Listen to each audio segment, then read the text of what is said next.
Ja sam Mario, Mikulin, Terezin, tata i tata od Jona Izaka, ali Jona Izak je premali pa neće biti u ovom videu.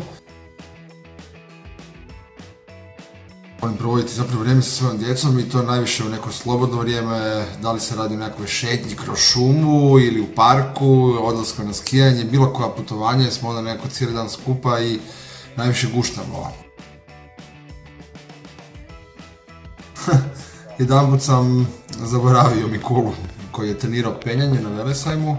To je bilo u nekom popodnevnom terminu i ja sam odlučio u tih sat vremena odraditi nekakav sastanak u jednom ministarstvu koji se jako odužio. Ja sam potpuno zaboravio da je meni sin na penjanju, onda sam u nekom trenutku se ustao naglo i trčao do auta, otišao na trening, on je tamo bio već preko pola sata, ali bilo je okej, nije se ni plakao, nije bila panika, ali mi je to ostalo baš na upamćenju vezano.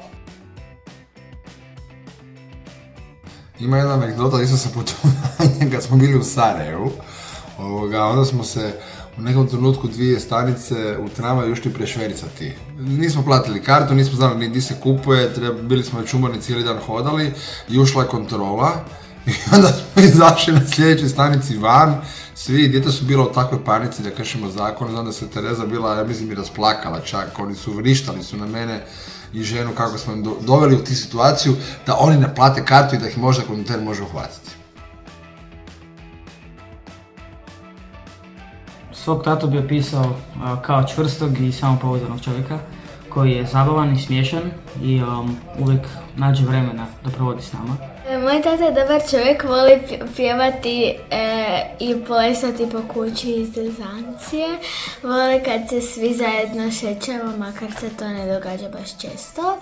Voli red u kući i voli se stavlja sve na svoje mjesta. S njim najviše volim ići na skijanje ili općenito raditi neku rekreaciju, na primjer badminton. S tatom volim šetati psa, volim ići s tatom u kina, volim plesati s tatom i pijat kad on pleše po kući.